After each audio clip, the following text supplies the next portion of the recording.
Om Sthapakaya cha dharmasya sarvadharmaswarupine avatara varisthaya Ramakrishnaya te namaha.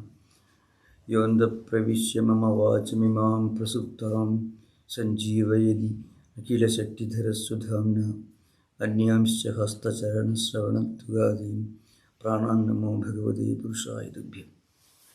We are coming to the last session of this discussion on the Bhagavata Purana, focusing on this phenomenon we call spiritual transformation. So I already discussed certain aspects of this topic, mostly focusing on Karma Yoga, Jnanam, Bhakti and so on. Now, at the beginning of the 11th Skandha, it is called division, I think yes, it is the second chapter. There are some very important verses which throw a flashlight into the dynamics of spiritual evolution. The 29th verse, Durlabho manusho deho dehinam kshanabhanguraka tatrabi durlabham manne vaiguntha priyadarsana. So, and then again it continues, Ata atyandigam kshemam pruchamo bhavato anakhaha samsaresmin kshanardhobi satsanga sevatir nirnam dharman bhagavadan bruda yaddinak swadayi kshamam yai prasanna prapannaya dasyadi atmanamabi ajaha. Now, I shall explain this just 3 verses. What it means is, first of all, the text tells you that human life itself is a rare gift from God. It doesn't happen for everyone. According to Vedantic tradition, we go through innumerable life cycles in the past. And as a result of a lot of wonderful things we have done, we come to be born as human beings. And even after being born as human beings, many people may not have any spiritual aspiration. They may be living in the world of senses, thinking of sensory enjoyment as the only and the supreme goal to be achieved. Now, even among them, among those who are born as human beings, to get an opportunity to connect with some spiritual ideal, or to meet somebody, or even accidentally, suppose you go to University of Berkeley, you may find many books there, many magazines, many journals. Where our mind goes, and if you happen to see a copy of the Bible, if you are a Christian, or maybe the Torah or Talmud if you are a Jew, Saint Avesta if you are a Parsi, or Dhammapada if you are a Buddhist, or Gita, Bhagavad Gita, Bhagavata Purana if you are a Hindu, Vedanta, whoever may be. Even in order to have the good fortune to select something that is auspicious, that is helpful in our spiritual life, even to be able to do that, we need a gift from God. That's the idea. So, just being a human beings is not enough. So, to be born as a human beings with a sense of wisdom and discerning, discriminatory intelligence means the ability to understand what is real, what is not real, what is to be done, what is not to be done, a sense of right and wrong, dharma and adharma. To be born with this gift is something still rarer. And even then, to have to get acquaintance with somebody from whom you can get spiritual ideas, somebody who can give you spiritual food, healthy food.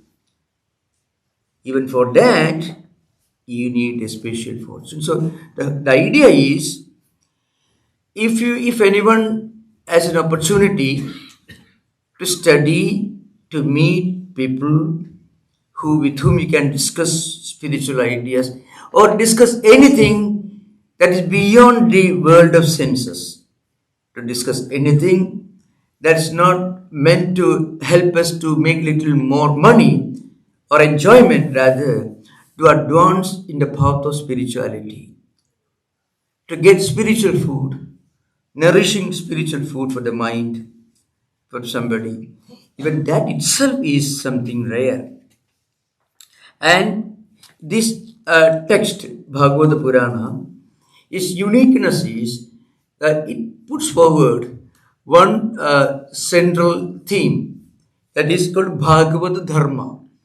This is this is special, it's a unique, and it's special to this text, it's central to this text. Bhagavata Dharma. We are going to discuss that. Bhagavad Dharma means karma, dharma, and God or Brahman. So, how do we do things and how do we practice dharma while doing things and how do we advance towards our supreme spiritual goal? Remember, this is not special to Hinduism alone. If you look at the religious traditions, with any spiritual background, with any spiritual orientation, you find, first of all, any noble tradition will lay down some rules and regulations, do's and don'ts, as to what we should do, what we should not do. Because, as I mentioned yesterday, actions are the concrete building blocks of our life and destiny. We may think, but when we act, the thought becomes takes a concrete form, and when we do anything, the action doesn't mean necessarily physical activity. A thought is a mental activity. An idea that comes to your mind is a mental activity. Even a desire to do something good also is an activity of the mind. So these activities produce two types of result. One is the visible result. If you help a person, the other person receives help. That is visible, tangible. But then you also get something in return. The feeling that you have done something sensible, meaningful, something that you can look back and smile at yours. That's why there's a verse in Sanskrit which tell you, if you feel like doing something good, don't delay one split second. If you feel like doing something, well, maybe not so good, or you're doubtful, it may produce maybe unpleasant consequences, then delay little. This is an important verse in Sanskrit. It means any kind of noble activity, even done unconsciously, by mistake, by accident, even if you do something noble, when by accident, by chance, without any deliberation, that activity itself produces some concrete result. Because no activity can leave a vacuum behind. The activity will have an effect, a consequence on the world or other human beings for whom we are doing. And also in our own heart, it produces a result. So that will help us to go forward in spiritual life. That is karma. Dharma. Dharma is the principle I mentioned yesterday. Any activity that does not violate the existing harmony in nature and in our life, that brings in a sense of harmony in our life, that contributes a sense of harmony in nature. That is dharma. For example, cutting trees. Well, one may think you are cutting a tree, but actually it violates nature because it violates the inherent harmony in nature. Deforestation, then no rainfall, and drought, famine, death, and destruction. Global warming, same thing. So you can see that the entire existence is considered to be one spiritual entity. Means you cannot cut a tree or a plant without indirectly becoming a cause of distress to somebody or something in future. So it is against dharma. Because dharma is something that supports, sustains, preserves, protects. And adharma is the opposite, which brings in a sense of disharmony, and this the opposite of protection and preservation. And then God. So God idea, there's Brahman. Brahman is the word mentioned here. let's say God in the broader sense, in modern 2024, you can say God. So what is the idea of God? He is also not an anthropomorphic God whom we like, whom we respect, whom we worship and pray to and meditate upon. No. A God who is the God of everything and everyone in this world. The transcendental divine reality, for whom even agnostic and atheist also has a place. So I hope you may, I have repeated this, a very powerful, very potent quotation from Vivekananda. Is absolutely matchless in his punch, in his rhetoric power. It says, you live your life in such a way that God will accept you even if you don't accept Him. So let us think of a man like Buddha, an embodiment of good karma and dharma, of course. Now, can we ever say that God will reject him?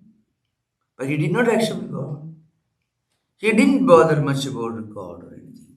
But I don't think the world has produced many godly men comparable to him. There are, but not too many. It's a supreme example.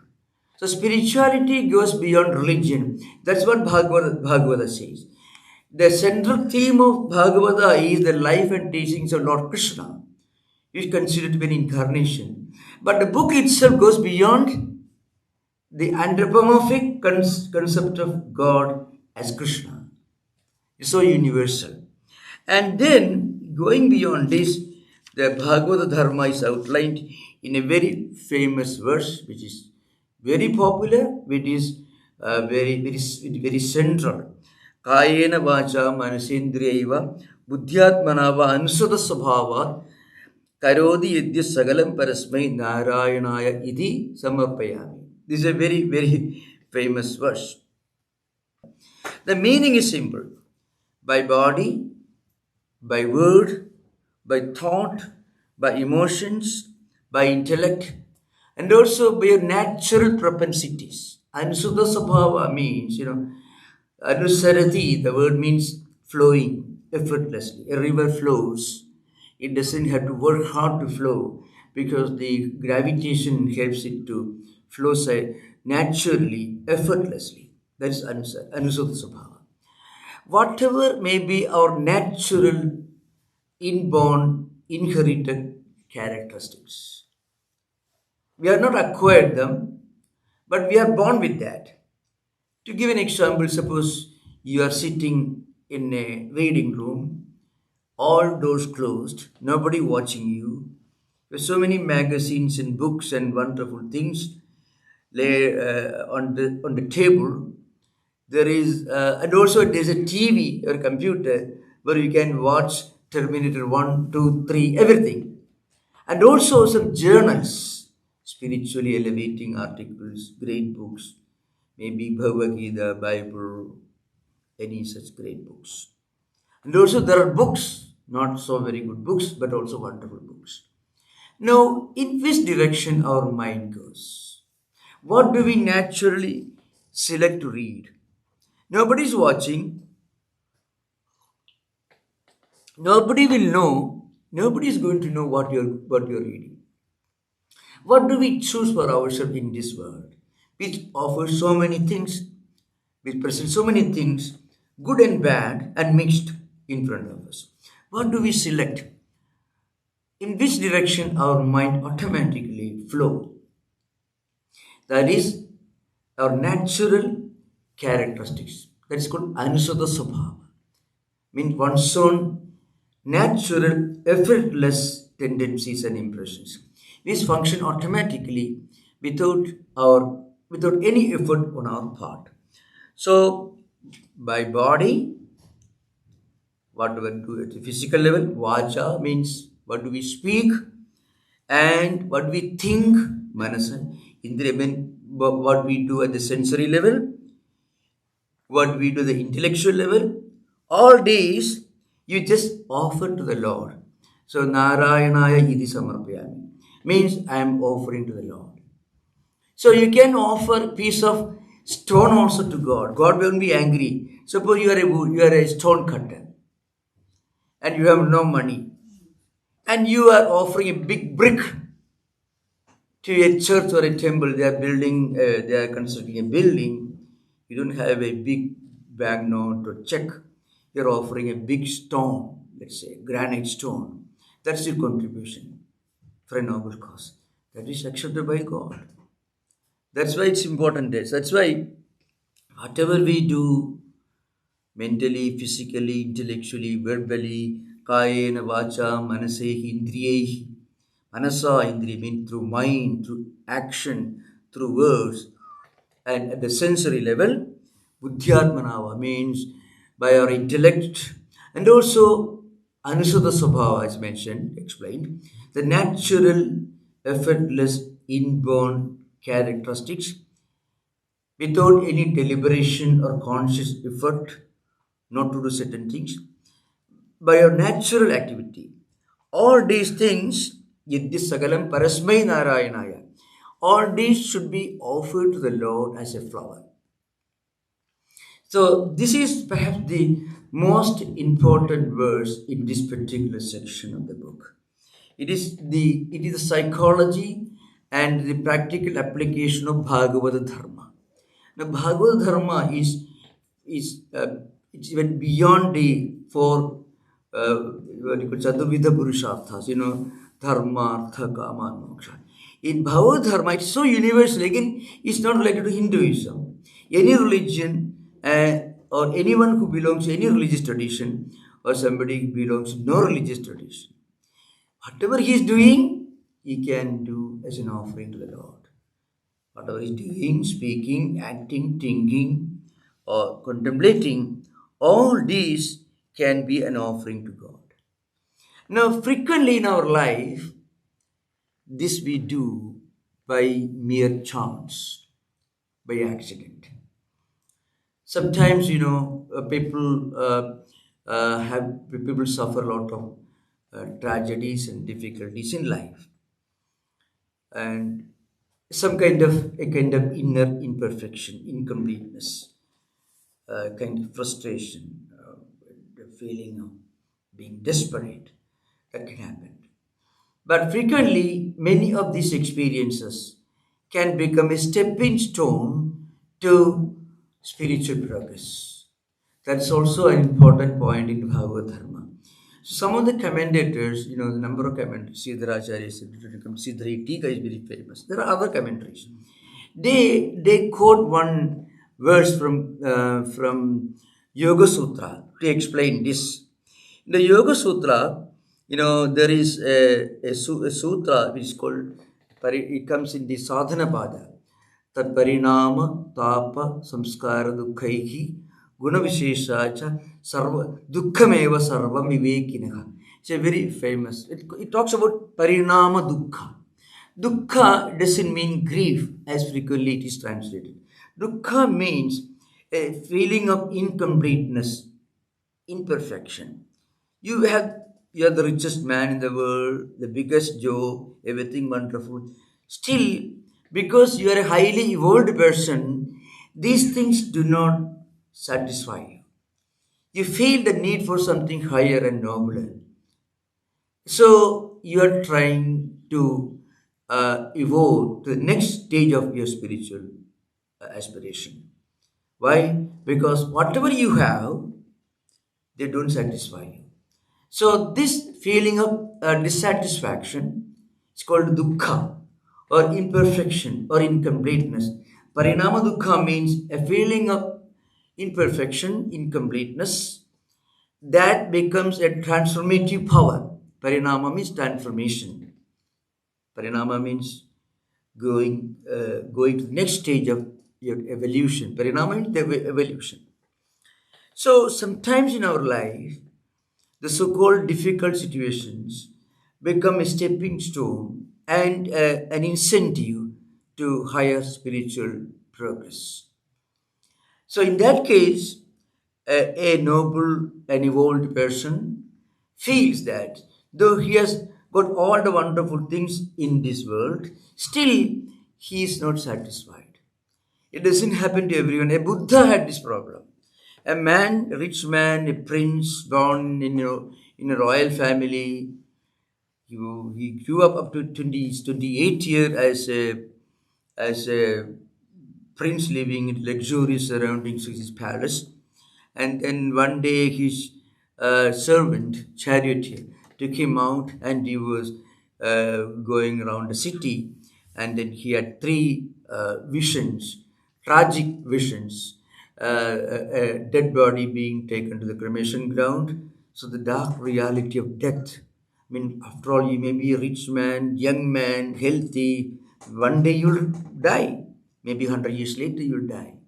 Again, a sick man, body can never be perfect. A granite stone will not fall sick. But human body is meant to fall sick. It's an important thing, a human body can never be perfect. And thank God because of that. Because if human body ever becomes a perfect instrument, there will be no joy in this world. So in the Bhagavatam itself, human body is sometimes described in a very negative language. It is a thin skin bundle which you cannot open and touch without washing your hands with hand sanitizer. So a body is nothing but a skin bag with 9 openings. And if something inside the bag comes out, you won't certainly enjoy touching it. And again, so if it is a bag, velvet bag full of diamonds and jewels, you can take out and enjoy seeing and looking at it. But not what comes out of the human body. But still, it is very important for us. That's a paradox. Human body is the best and the noblest and most effective instrument to transcend body consciousness. So, in this, you may have heard of Kalidasa, the greatest literary poet of India. He has written the well-known book, it's called Kumara Sambhavam, and Raghuvamsam, 2 of these famous. There are many others, these are 2 very important. And in the Raghuvamsam, there's a verse which tells you, Apikriyartham sulabham samitkusham jalani visnana vidikshamaniti api swashaktya tapasi pravartase sariramadhyam khalu dharma sadhana. The central point of this verse is sariramadhyam khalu dharma sadhana. This body is the supreme instrument, the supreme tool for what? For attaining the highest spiritual merit. So that's Adhyam, there is a commentary, Mallinatha's commentary, Sanjeevani Vyakhyanam. It says, Adhyam is Mukhyam Sadhanam, the supreme instrument. So body may not be a very wonderful thing from the standpoint of a professional medical practitioner, because he knows what it contains after all. But then the same human body becomes a supreme instrument for practicing dharma, for realizing God, to study mysticism, to write poetry, and to become a great person. It is the nearest, dearest, and most important instrument. But not as body, as an instrument. Body is not a goal, it is an instrument to reach a higher goal. So, Bhagavata Purana tells you that once you understand the limitation and also the utility, usefulness of human body mechanism, then you can transcend body consciousness. And Parinama Dukkha was what helped Buddha to understand the limitation of the human body mind complex. Means death, a dead body being taken to the cremation ground, 100 years man. An old man, old age is certainly not a pleasant experience if you are defining yourself in terms of your body mind complex. And also sickness. Every human body mechanism is bound to fall sick one day, if not today, 100 years later. Still, it has to go through that process, which it is imminent and unavoidable. So, Lord Krishna tells you that, but this body can be used to do wonderful things. And eventually, you will transcend body consciousness to reach the highest supreme spiritual experience. So also word deed, all can be turned into flowers that you place at the altar of the Lord. If you don't believe in God, no problem. There is Buddha standing in front of you. Buddha can tell you can be whatever you want in spiritual life without the help of a God. So long as Buddha is remembered, no one can insist that religion and God is essential for spiritual progress.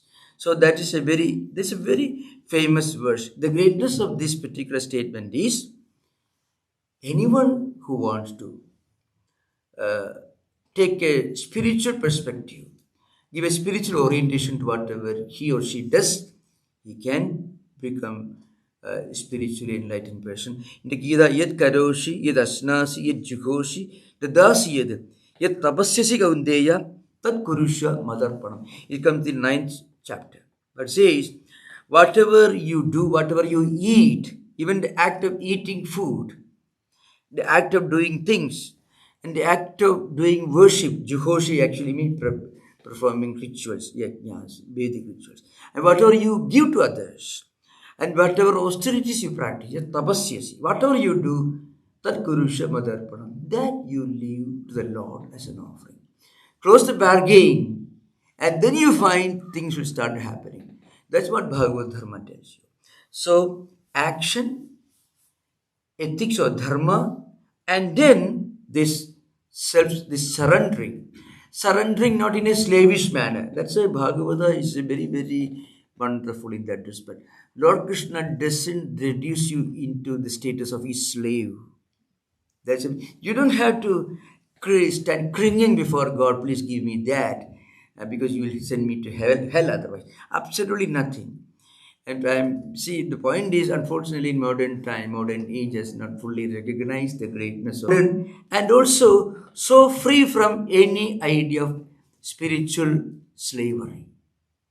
That's what Bhagavad tells you. Whatever you do, eating, food, lunch, working, praying, meditating, practicing austerity, everything can be an offering to God. So we are not giving up something and accepting something else in its place. Whatever we are doing, we start doing it from a higher perspective. So this is in fact, this is one of the most important teachings of the entire text, this Bhagavata Dharma. Very simple. Anyone can start his spiritual transformation, his spiritual journey any day, any moment. You can imagine, any day, any moment. Till this moment, I was doing everything as my own activity. From now onwards, I can do it maybe as an offering to God or as an action for the good of others. It becomes spiritual.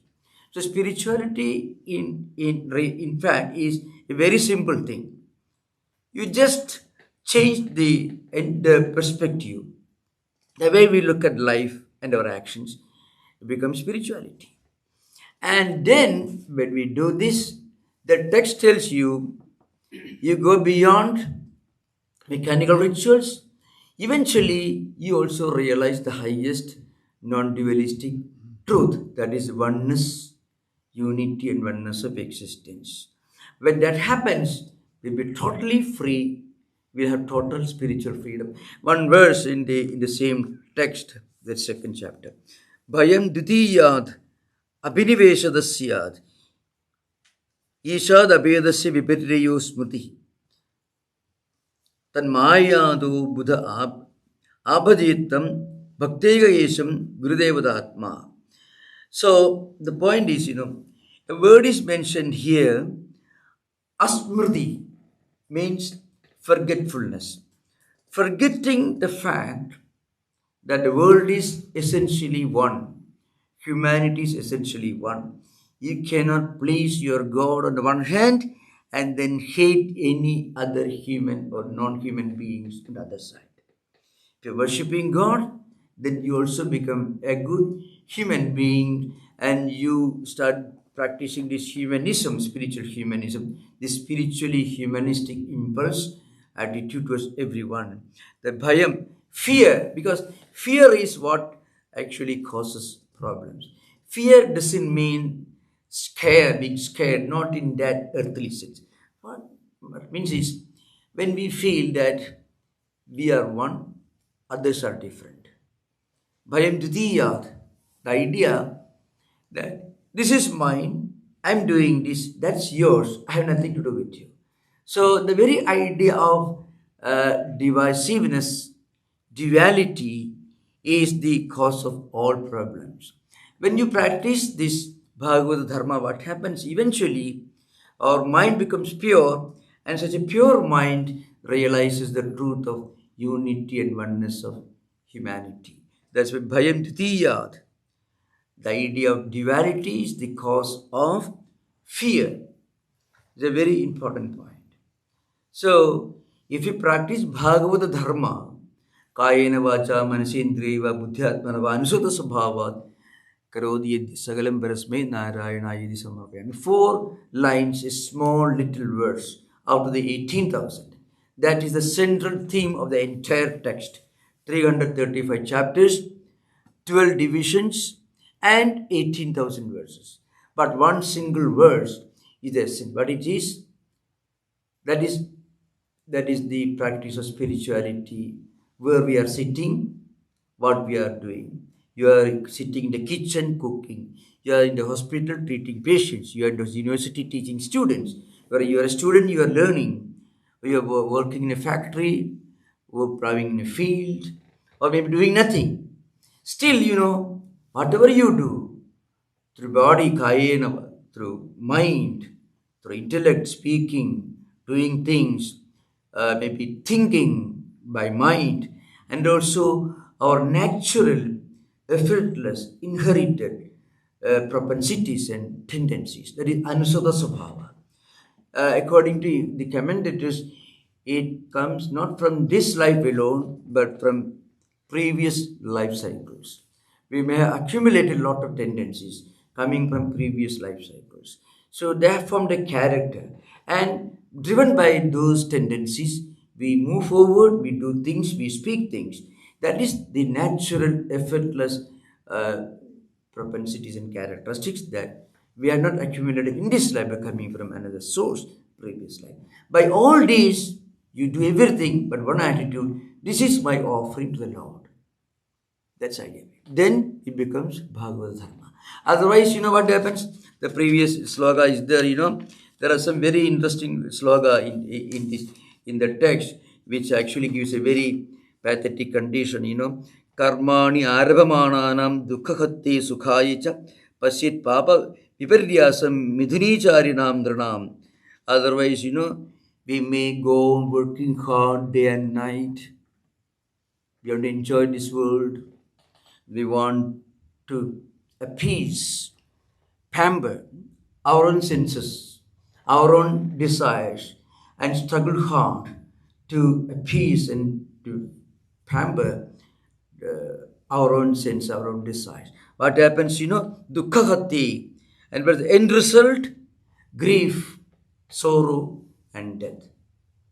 Now, what happens? On the one hand, there is this scope for life and bliss by turning whatever we do into an act of worship.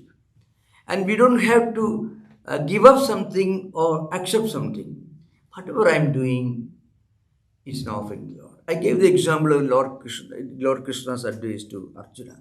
Arjuna, the Gita, is a soldier, a security guard, standing in front of a school to protect children, students, let's say, from terrorists, in modern context, maybe with a rifle.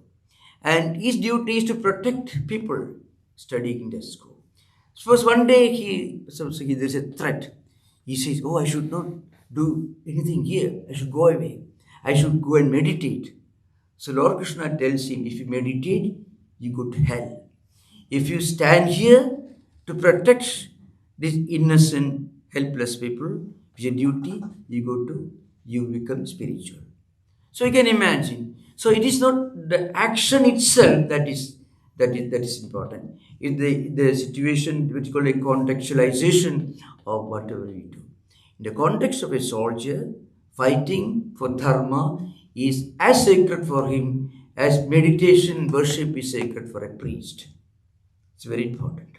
So otherwise, what happens, we may go on working, thinking that what our work will produce the expected result, and then karmani arvamananam dukkha sukha. It produces dukkha, grief sometimes, depression, disappointment, no result, or maybe in many cases you may get the expected result, but that result will produce some little happiness, but that happiness is only a temporary absence of unhappiness.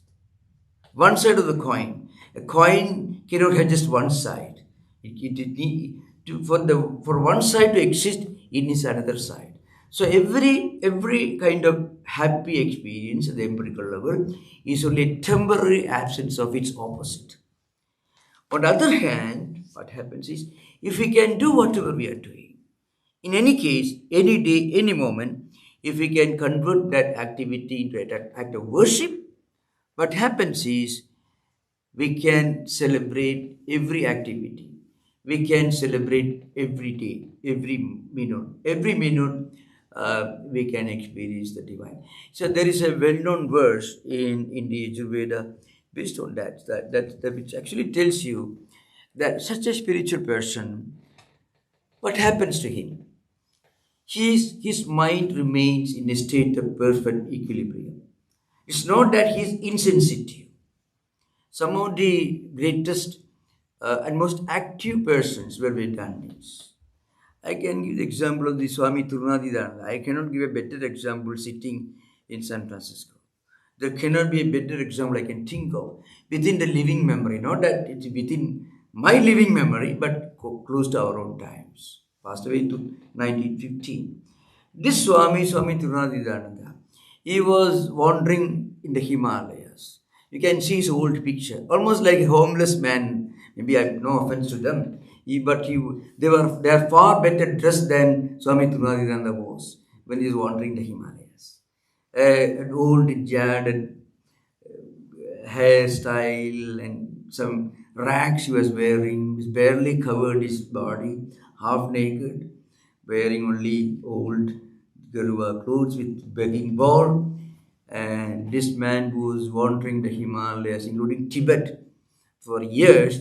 And Swami Vivekananda asked him to come to San Francisco, which right now is the most happening city, happening place in the United States. Even at that time, it was long after the gold rush began, in the middle of 19th century.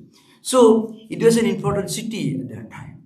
He came here. What he did, within less than 13 years, he reorganized the center, started a printing press, and built the first Hindu temple in the West. It is completed. It was the end of 1905, and in 1906 it was inaugurated.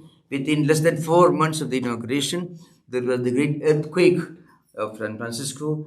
It killed almost 3,000 people, and the Swami, after having done all this, was moving from place to place in San Francisco streets. From street to street, he was walking, consoling people, telling them everything will be okay. This great after the earthquake, and he died in 1915. Now, just imagine, think of this man. Practically, he didn't want to go outside the Himalayas. He was wandering all over these Himalayan regions, 15,000, 14,000 feet above the sea level. Even now, there is no electricity, no water in many of these places. In 1901, 1900, around that time, he was wandering. Now, this Swami, who had renounced the world, of course, he was coming from an extremely well-educated, affluent background, gave up everything like Buddha, and became a great monk. Now, when Vivekananda asked him to come to San Francisco, he transformed himself into some kind of a combination of Bill Gates and Saint Francis of Assisi. Saint Francis of Assisi was a great system builder, the one who founded Franciscan order, and you can imagine. So, and also I'm giving some icons of efficiency, activism, what we call in modern times a man of big CEO who is a metaphor for efficiency, dynamism, activism, and so on. He became a kind of blending of these two apparently contrasting characteristics. And what he did, all these things he did, and one day, yesterday I quoted this, one day some Americans asked him, why don't you convert us all into Christianity? Sorry, into Hinduism, they are all Christians. He said, how can you convert you from whatever you are into something else? That's also non-different from what you are right now. So I cannot convert you from Christianity into Christianity. What it means is Christianity, its essence is not different from Vedanta in its essence. So there is no need for anyone to become something else to become spiritual. You can dig in your own home ground and you can see the waters of mysticism, spirituality in your own tradition. No need. So what I mean to say, it's an example of how a man transforms himself from being a wandering monk in rags with the begging bowl, moving to Himalaya, into an extremely dynamic, active, successful system builder, and a man who inspired people during his 13 years of activity in San Francisco. This happens because whatever he did, he thought it's an offering to Sri Ramakrishna. Sri Ramakrishna was his idea of God. So remember, just like a Christian offering, whatever he does into Jesus Christ, like that, any tradition for the matter. So it is possible. You can see living examples. And one important advantage of practicing this Bhagavad Dharma is you do everything. Your body, of course, will have to experience fatigue, exhaustion. Absolutely. If you work hard in the 5 elements which constitute your body system, will certainly need rest. That's absolutely true. But then your mind won't be tired. That's something very interesting. Because you don't feel you are doing anything, though you are doing everything. In fact, that's the archetypal karma yogi according to Gita. It's a well-known verse, if you karmanya pasyet akarmani cha karmayaka sabuddhiman manusheshu sayukta krishna karma kruta. Very famous. What it means is you're doing everything. You're active 24 hours, 7 days of the week, always working. You feel you're doing nothing. Why? Because the Lord is doing everything on your behalf. This, from a Vedantic standpoint, karmanya karmaya, but you are the Atman. Atman is not involved in any action. It's a Vedantic interpretation.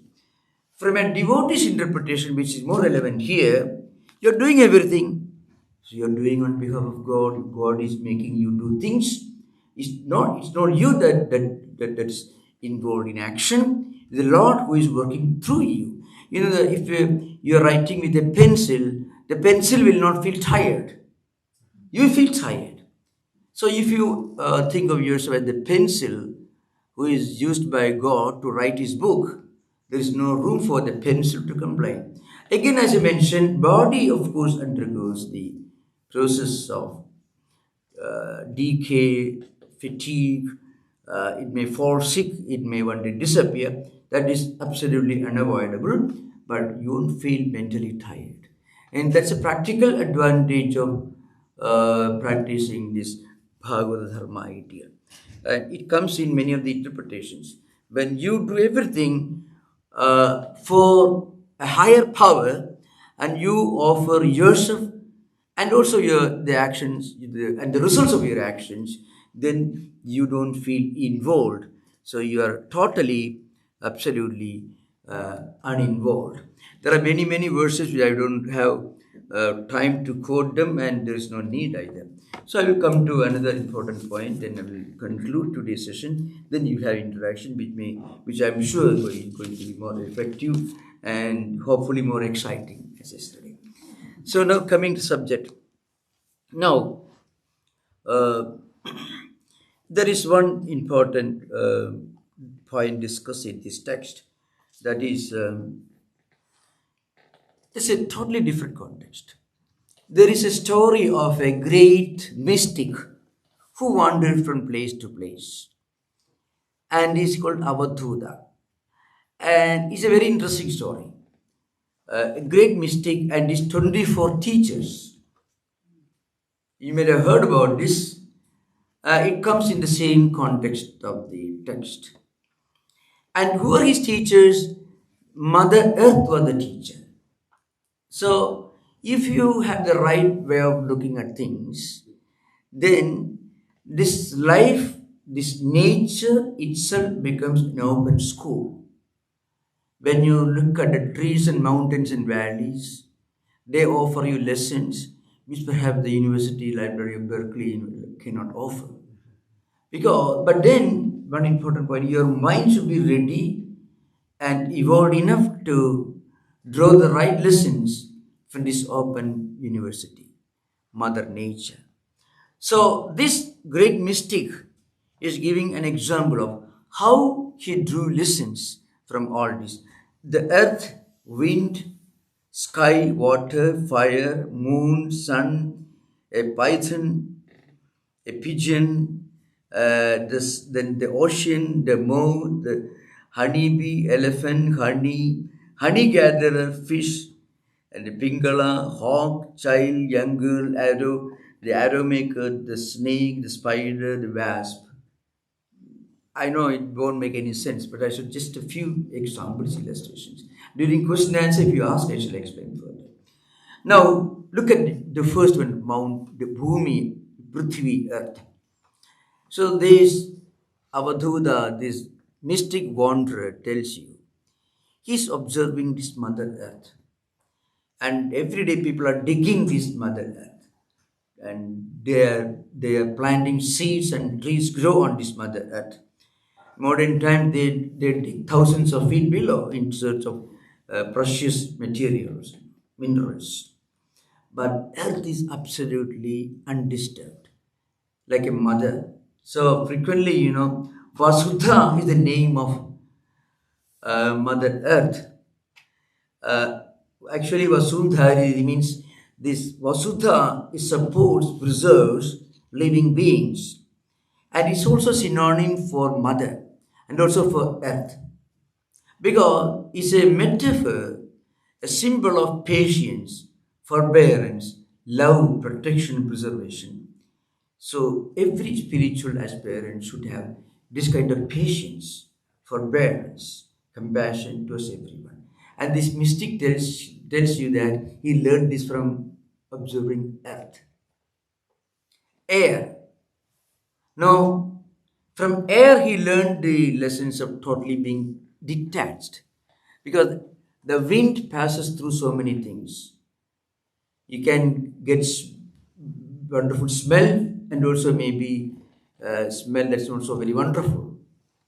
But wind and air remains totally unaffected by wherever it flows. Again, the honeybee. There are many examples. Honey gatherer, they're interesting, they're related. The honey gatherer, he collects, he goes to a honeycomb, he collects honey. That's because the honeybees have accumulated all. So you should not accumulate too much of wealth. You should not be greedy. If you think that you can have all the wealth that belongs to this world and make yours, then somebody will come and take away from you. That the honey gatherer taking away. These honeybees, they work so hard collecting honeys from everywhere, and then somebody comes and takes away everything. So too much of accumulation, greed is not so good. Even in the case of honeybee also, they're very interesting. It takes a long time, so I'm not going to discuss in detail. Just give an example of how a mystic turns this Mother Earth into an open university with free admission. You observe, we can learn lessons from everywhere. Sri Ramakrishna refers to this interesting episode in some of his teachings. And even in the case of honeybee also, how honey is made, collecting from different sources, different flowers and plants, not from one source. So like that, this is addressed to monks. Monks should not collect everything from one source should collect from everyone, otherwise you get detached. There are many, many examples. Hawk is a famous example. So related to greed. A hawk is a bird that is chased by some other bigger and more powerful, aggressive predator birds because it is holding a fish in its mouth. So the other birds want to chase that bird and because you want to get that fish, to grab that fish. Then after being chased for so long by these other birds, crows, the hawk dropped it. Immediately the predators ran away. They were chasing for the fish. Like that, if we collect things out of greed, we become we will be chased by people of greed, and no a wealthy person can never be safe because he will be always a target of thieves. And so there are many interesting examples. So all these are not equally maybe obvious to our times, but there are some very wonderful examples here. You can ask questions, and then during interaction I can explain more. But you are most welcome for interaction. Thank you, Namaskar. You are most welcome. Right.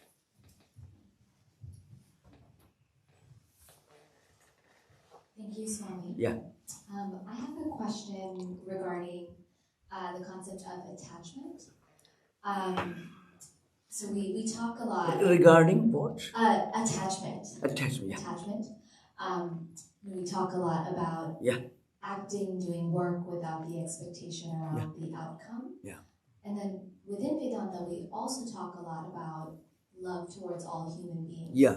So a question I have is that in our closest and deepest relationships, so often our family, deep friendships, when there are tensions that arise or we lose a relationship with someone that we deeply love, is how do we manage attachment in our relationships? Yeah. Thank you. In fact, I discussed this point, but I'm happy to discuss again. Now, so in Vedantic text terminology, you use the word anasakti, detachment, non-detachment, etc. What it implies is not anything like a cold relationship, nothing. When you get obsessed with desire, with something, it becomes almost a bondage for you. You feel spiritually, mentally enslaved. You feel like being entangled, bound, and you want to get out of it, but you cannot. This helpless state is called attachment. This should be understood. If you just read the dictionary translation, it will be very incomplete and could be very misleading in modern times. The love and affection which are essential in human interactions, human relationship. That's not what is meant by attachment. Attachment is a negative quality. Love and affection are essentially, fundamentally positive in their nature. Here, attachment here means, for example, the best example I can give is alcoholism and drug addiction. In many cases, the drug addicts want to get out of it. They struggle hard. Or even attachment with the internet, computer. Many things. You know fully well that it is terrible, absolutely terrible kind of attachment, which is killing you, which is eating you up, and you desperately want to come out of it, but you cannot. You seriously sincerely want to get out, but your mind won't permit you. Your intellect tells you it's not good for you. It is toxic poison for you. But your mind would allow you to get out of it. That state of helplessness is what is implied by attachment. So, and this should be very clearly understood. Very often, the simple dictionary translation of these ancient Sanskrit words will be very inadequate and even misleading. So, attachment means feeling imprisoned, entangled, bound by a chain and you want to come out of it, but you are helpless, you cannot. You try, you cannot. This state of total helplessness, being destitute, totally imprisoned, that's called that's the real implication of attachment in spiritual literature. And this becomes obvious, unfortunately, only when you learn from a teacher in a traditional way.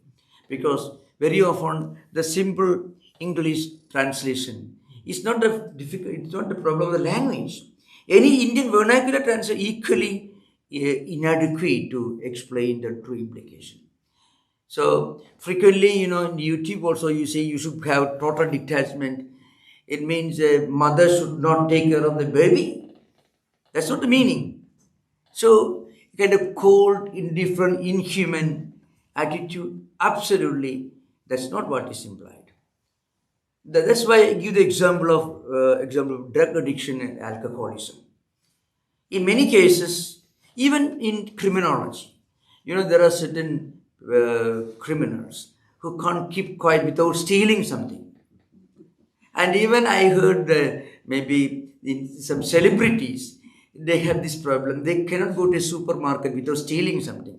So they will employ some responsible attendants to make sure that they don't do that. They keep it back because it is their habit. So in criminology also, there are certain people who have this problem. But they know fully well it is absolutely stupid to be victim of this problem. They want to get out of it, but are helpless. So that kind of being totally helpless, you want to get out of this entanglement, and that state of helplessness is what is implied by attachment. That's right. Thank you.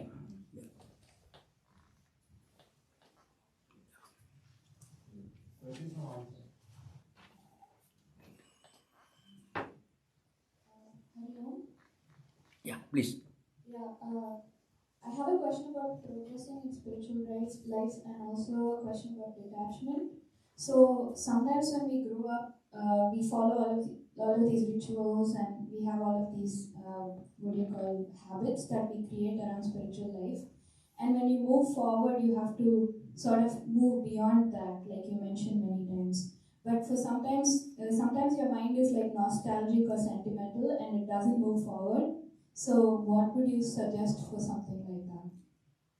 Could you repeat that question once more? I Yeah, can't really part of it. for someone who's like caught up in nostalgia regarding like certain rituals or like sentimentality, yeah. how do you overcome that to see beyond? Okay, thank you. Then that's a very simple but very important. You see, rituals are not meant to keep you there. Rituals are meant to take you beyond rituals. Rituals are like a vehicle. You go from here to Sacramento. You use a car, but you don't want to stay in the car. Rituals, I tell you, Shankaracharya makes it very clear. Normally, our mind and senses are drawn to external objects everywhere. Many things we see, we get attached, we get entangled, we cannot get out of it. So, to take this mind away from all these multiple distractions, our mind is mental energy is focused in one direction. Like I say, puja. When you do puja, for example, ritual called puja. When you do puja for 1 hour or maybe 2-3 hours, you are completely focused on doing something. You take the flower and you consider the act of putting flower in the image or whatever it is as something sacred. You utter some mantra. It may be anyone else in any other tradition chanting hymns or prayers, whatever tradition you are born into. When you do that, you think that kind of activity is something sacred, not secular. Other activities are secular. You drive a car in one direction, secular, but doing prayer in a church or a temple is spiritual. This is very good at one stage. So what happens is our energies and senses are oriented in one direction, in the direction of some kind of sanctity and sacredness. That produces some good, healthy tendencies in our mind.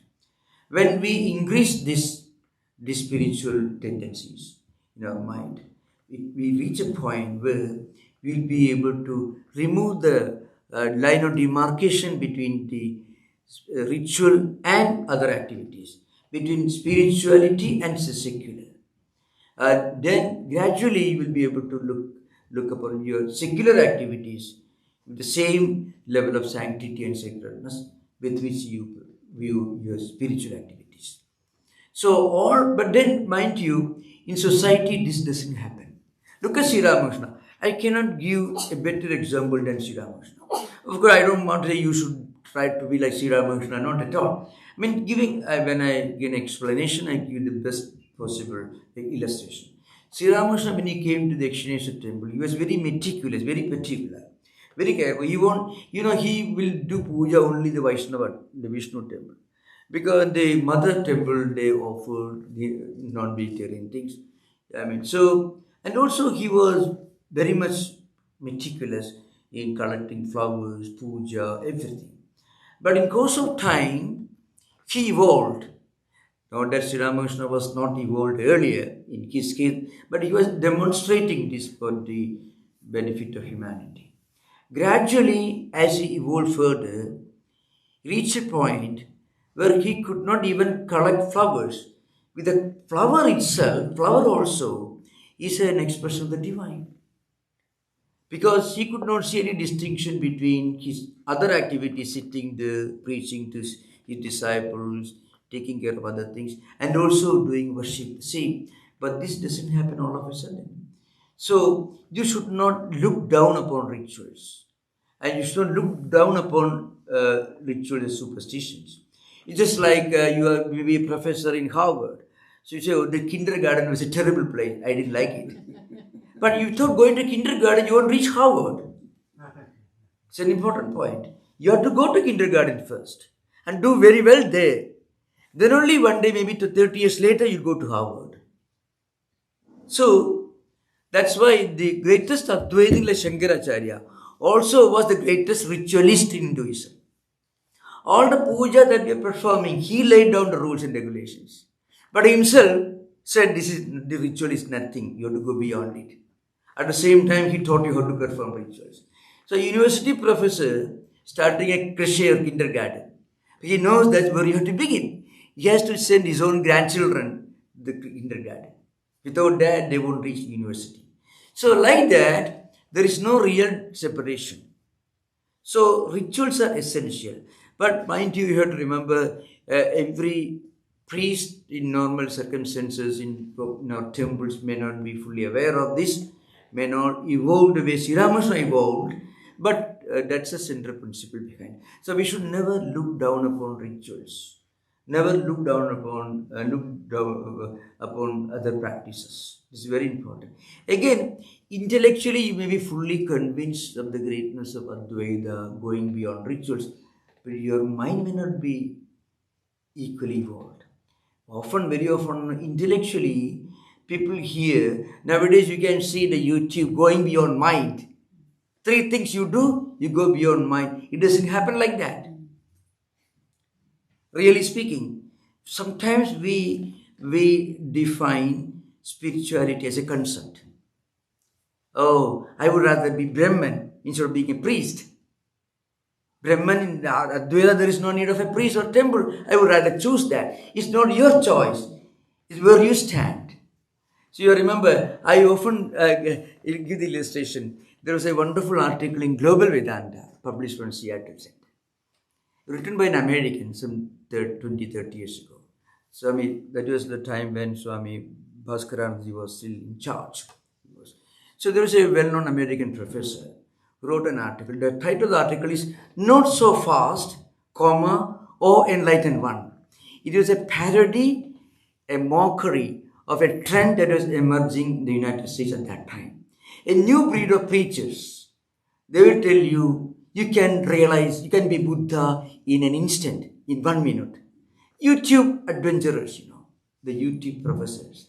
What they do, you do this, you're Brahman, you can go beyond the world, you can be Buddha. Whatever you want to be Buddha, alright, you be Buddha. You want to be Christ, alright, you be a Christ. It doesn't happen like that. People have a very, very wrong conception of this.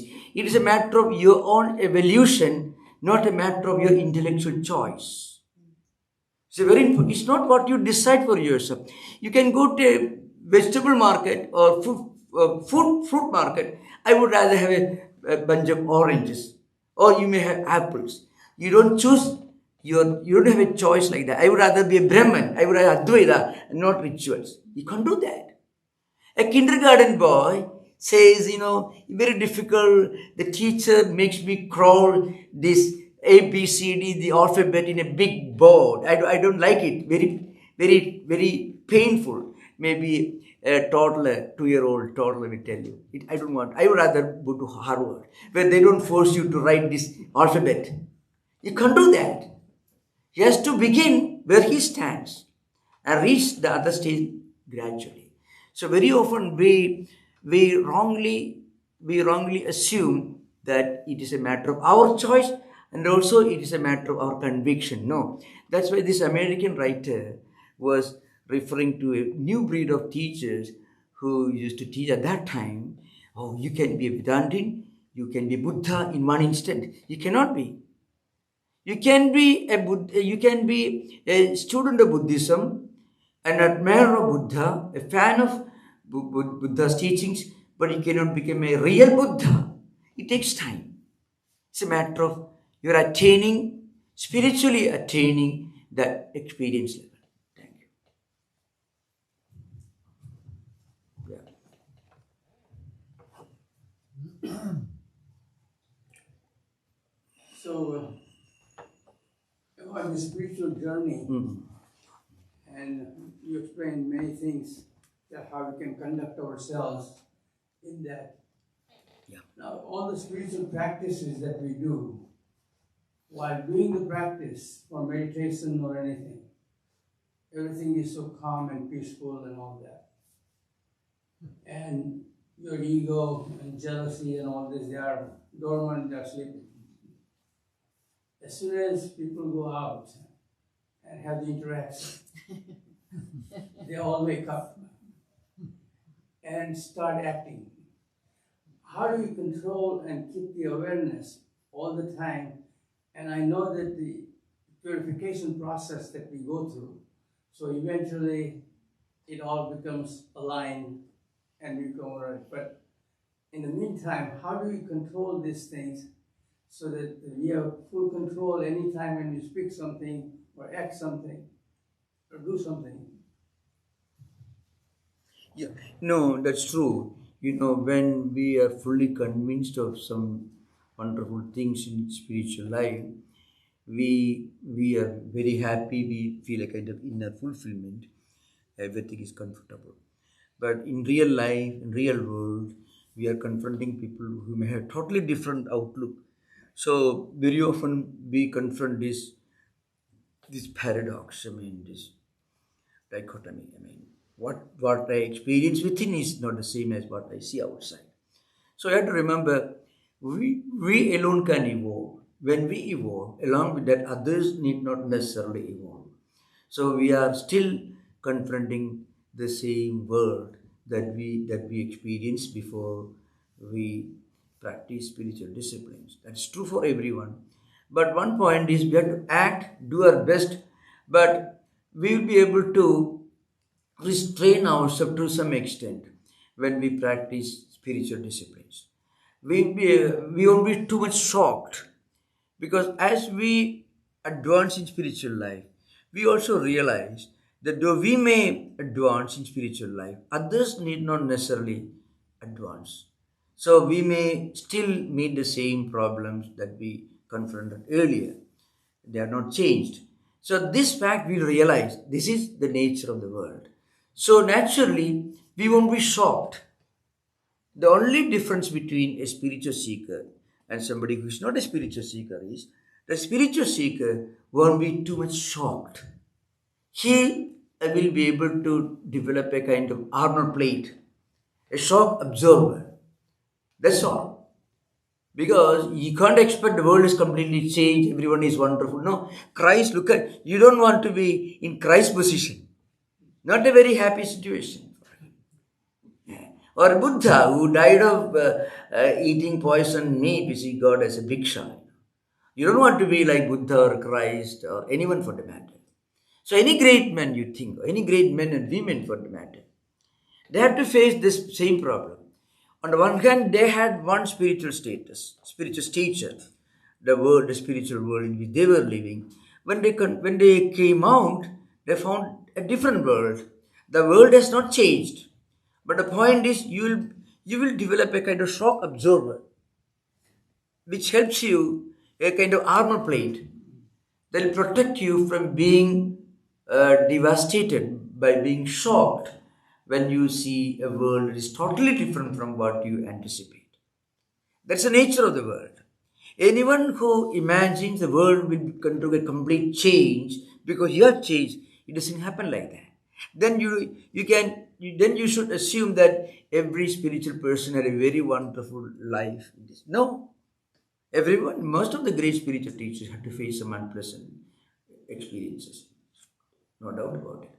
So, but then what happens is when you practice spirituality, when you study scriptures, when you contemplate, what happens is you develop some inner resources, and that helps you to develop a kind of shock absorber. You will have to face difficulties, but you won't be devastated because this shock absorber is there, active. That's the thing. Yeah. Yeah, please.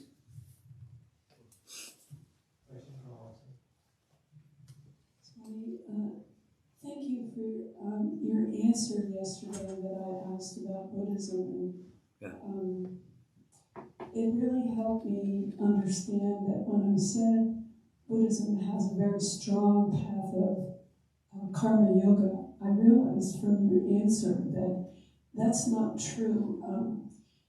Buddhism, as I see it, has an extremely developed, nobody can say anyone understands karma, but Buddhism and Hinduism seem to be extremely developed in an awareness of what karma is and the cause and result.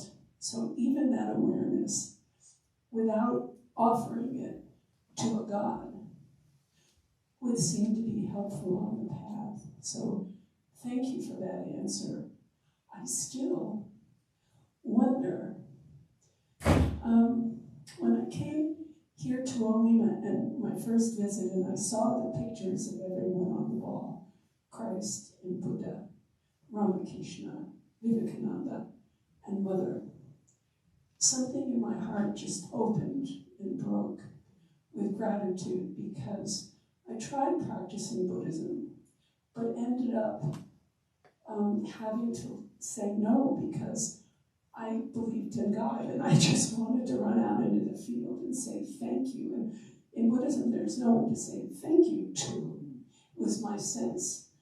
But I really respected what I learned in Buddhism and was so grateful. So to see all of them on the wall there, it was as if to say, I could honor this and respect and pay my gratitude.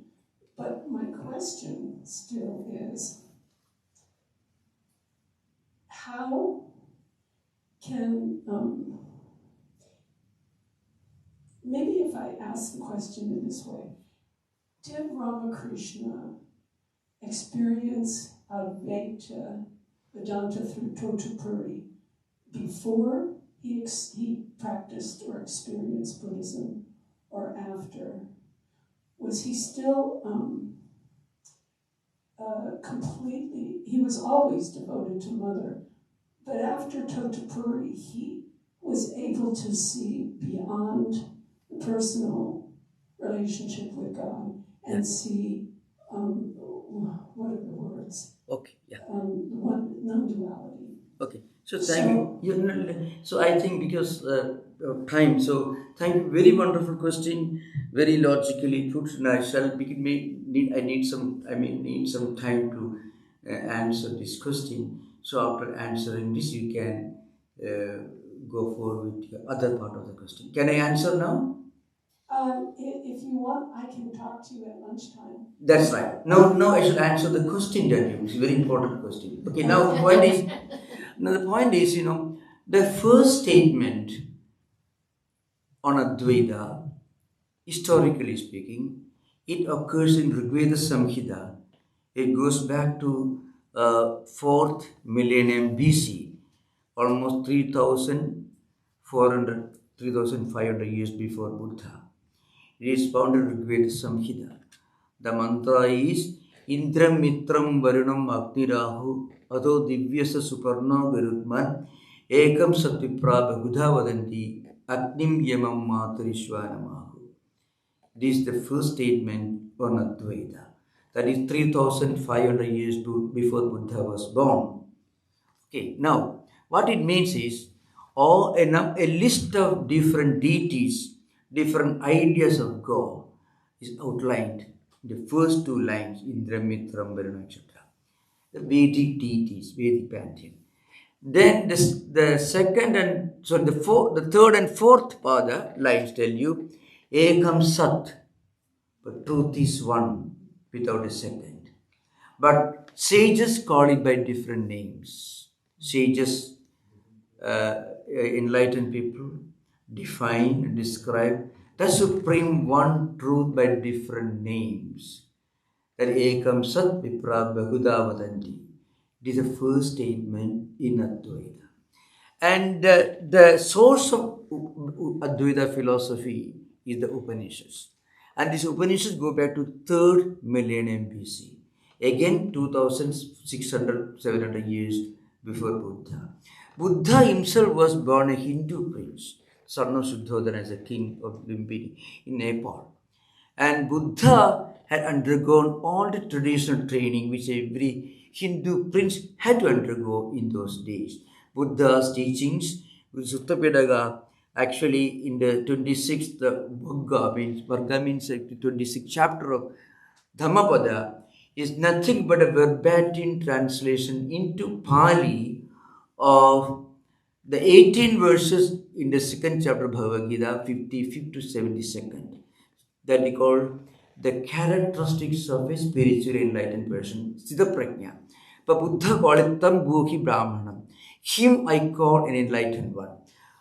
Sthita Prajnastadocchide. In the Gita, him we describe as an enlightened person. It's the same characteristics, the same list of great spiritual attributes you find in Dhammapada from Sutta Pitaka, which is one of the original Tripedakas, which actually is Buddha's direct teachings, and also Bhagavad Gita. So you have to understand that Buddha had all the training required for a Hindu prince, which naturally included all the Upanishads. So remember this very well. Advaita doesn't come from Buddhism. The source of Advaita is the Vedic literature, which go back 4,000 years before Buddha. This will be kept in mind. Now, so again coming to Sri Ramakrishna. Sri Ramakrishna's first Advaitic experience happened when he was 5 years old. As a 5-year-old child, he was walking in the field. It's kind of mystical experience. He saw the flight of white cranes against a dark blue sky. So he felt the majesty and majesty and glory of nature, and there was a oneness and unity of existence, and he felt unconscious. Third point is, in Sri Ramakrishna's life, he experienced Advaita long before he read or knew anything about Buddhism, long before he ever mentioned anything about Buddhism. Sri Ramakrishna was not moving from library to library. He didn't have a huge library to teacher who belonged to the tradition of Shankaracharya, who is the original exponent of Advaita going back to 8th century. There is Totapuri, who was a great monk and abbot of a great Vedic monastery in Punjab. It was the Totapuri who initiated Sri Ramakrishna into Advaita and taught him the basic principles of Advaita. And then he had this Advaitic experience. And then after that, he also practiced other religious traditions, including Buddhism, including Christianity, including Sikhism, all other traditions he practiced. And because he wanted to really test the truth of the great Vedic statement that truth is one, but it is defined and described by different sages in so many different ways. So please remember, Advaita goes back to, the statement of Advaita goes back to 4th millennium BC, 3,400, 500 years before Buddha was born. Buddha was born in 560 BC, passed away in 480 BC. You have to count backward 80 years of Buddha's life. And then the Upanishads, which actually proclaimed Advaita philosophy, the source of Advaita philosophy from a fully canonical point of view, it goes back to 3rd millennium BC, 2,500 years before Buddha.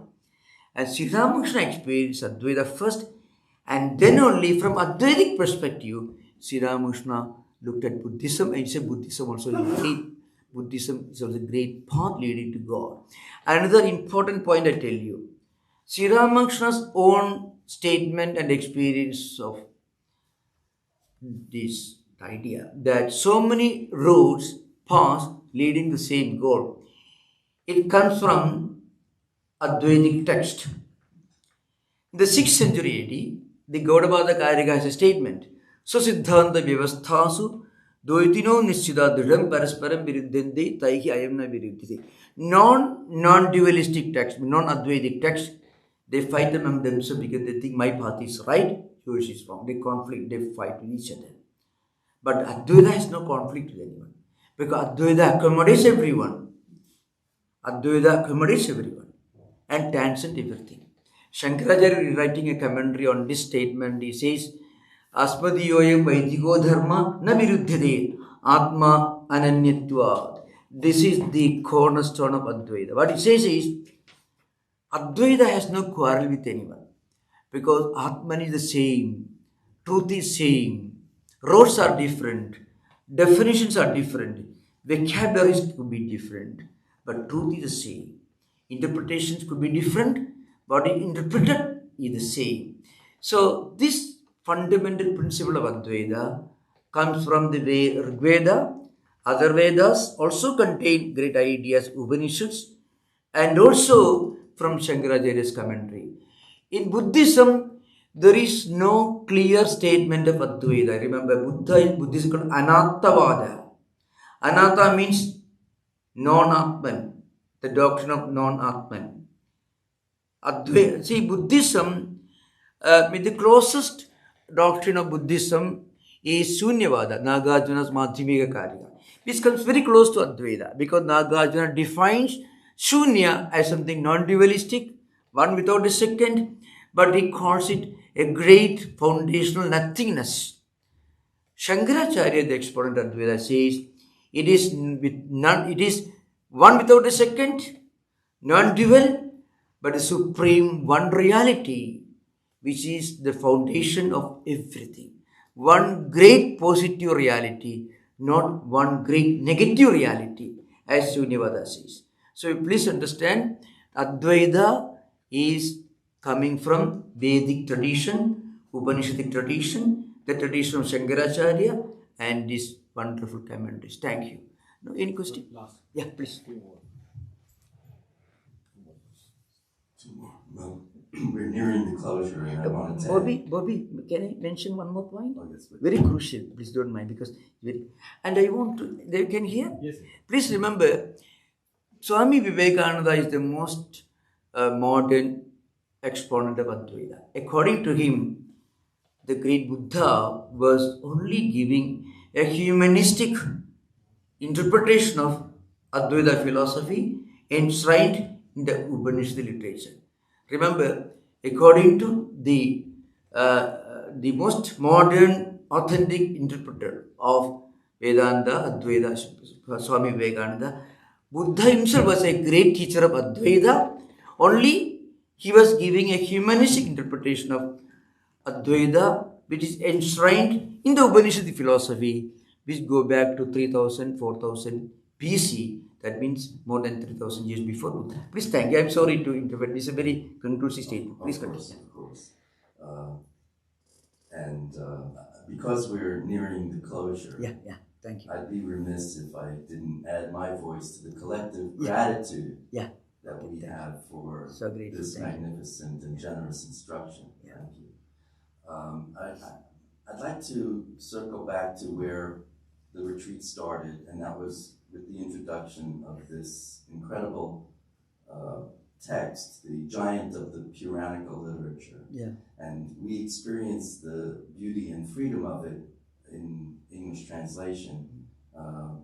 But in Sanskrit, it is the giant of its genre, relative to, for example, epics and drama. And so my question is, can you give us a glimpse into the distinctive beauty of the Bhagavata Purana as the exemplar of its genre? My impression in English is that it's incredibly free and illustrative and very seriously devotional as well as philosophical. Yeah. And you are right, Bhagavata Purana is a beautiful friction-free blending of the highest Advaita and highest devotion. Because there are many hymns in the Bhagavata Purana. Many of them begin with a dualistic note, but concludes with a strong Advaitic interpretation. Because a devotee evolves in his own devotion life. First, he may feel a distance between him and the God whom he meditates upon. But eventually, at the highest level, he may feel an intimacy with the God who he is praying to. And the intimacy transcends intimacy itself, becomes kind of identity. And identity is nothing but Advaitic. So it in a way vindicates Shankaracharya's own great central thesis in the Bhagavad Gita, in the 13th chapter, 10th, 11th verse, because there are 2-3 versions, 10th verse and 11th verse, both could be Mai Charinya Yogena Bhakti Ravivijarini Vivikta Tesha Savitam Anabhiktana Samsini. Means the greatest and most wonderful level of devotion is non-different from Advaitic experience. But I tell you, you can see this because I want to make it very clear. It is not a special privilege of Hinduism or this text or Vedanta. This kind of total identity you can see in the great works of some of the greatest mystics of Western tradition as well.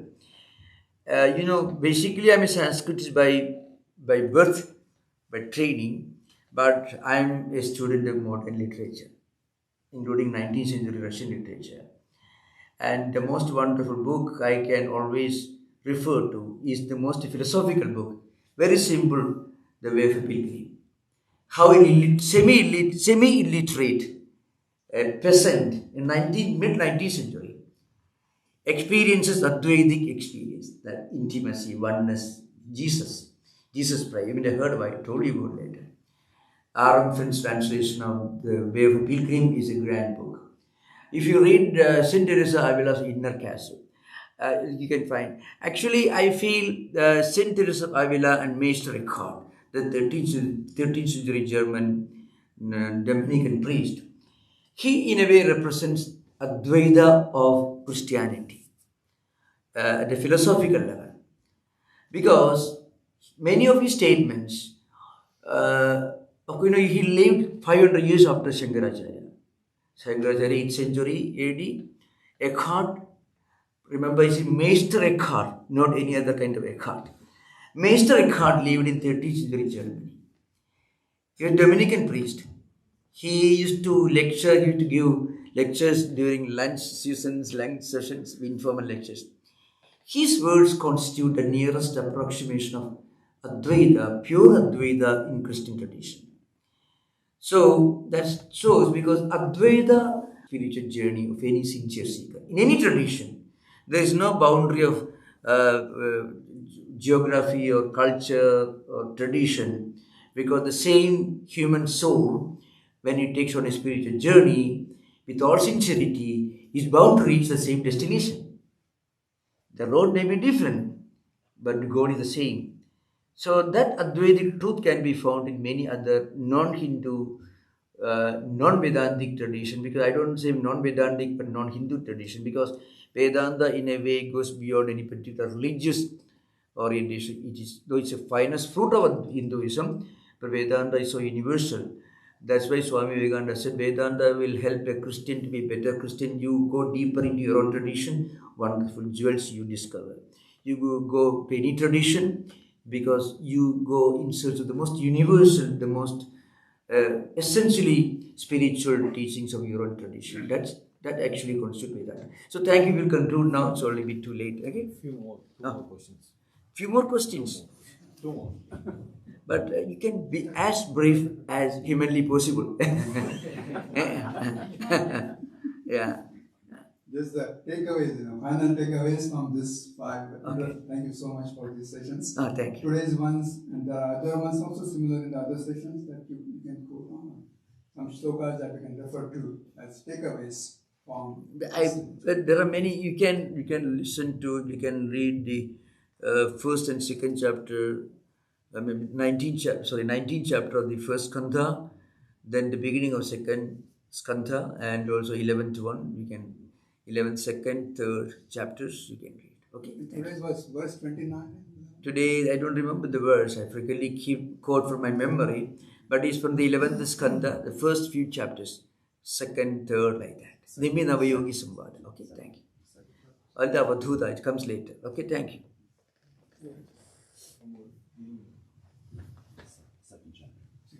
Swami. Yeah. In the morning when we wake up from our sleep, that first thought that we witness, our minds are coming back, that first thought. How do we influence that thought? Some days that thought is a thought of gratitude, of Ramakrishna, whoever, Christ.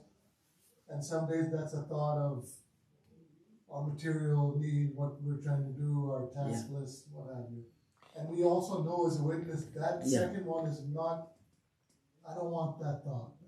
What we can do, irrespective of what thought comes to your mind, you can keep next to you any holy book, and the previous night you can select a passage that you are going to read when you get up. So that don't wait for what thought emerges in your mind. Read. The reading of some sublime spiritual teachings will influence you, will help you to form some sublime thoughts. So you need, let me see what thought comes to your mind. Don't do that. You should not give the luxury of the mind. You should take its own freedom. You just straight away take a good holy verse. You can select the previous night, read it. This is the most practical instruction I can think of. Okay, thank you. Yeah. Thank you for the questions. Now we are concluding. I shall read the. I think I already read earlier. Today we are concluding that what we are going to do. Please, thank you. I shall read out.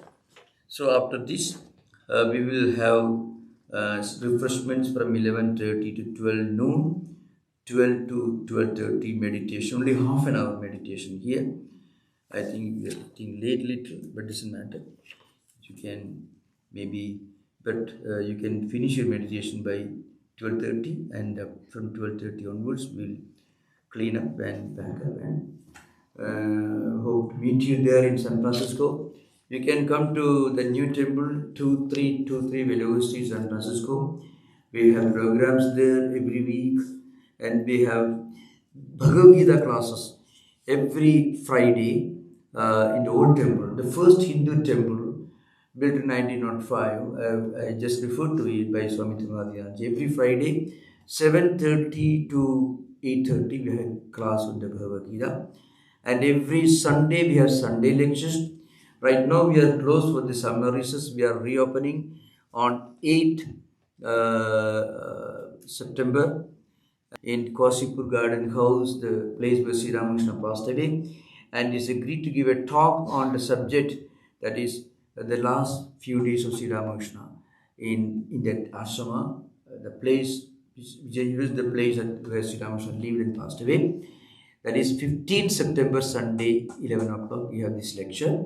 Please remember to come to San Francisco, New Temple, 2323 Valley Street, 11 a.m., 15 September, Sunday. Swami Divyanandaji, Senior Swami Vice President from Angel Swami from India is visiting. You are most welcome. And do visit the New Temple in San Francisco, 2323 Valley Street, and also Old Temple, 7:30 p.m. every Friday. And you can please see the website sfvedanta.org.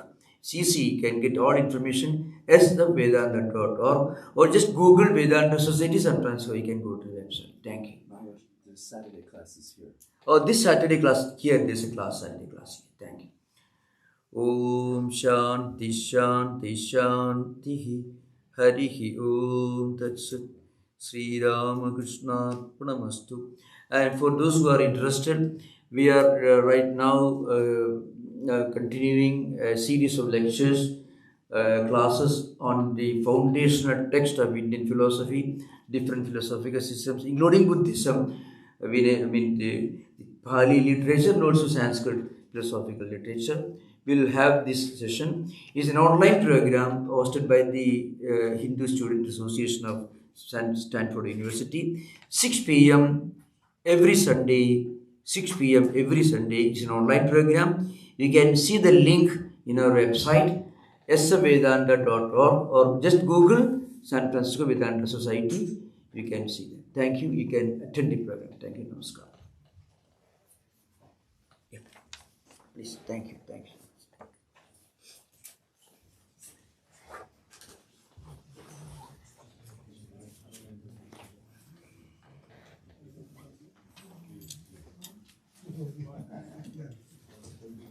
Yeah.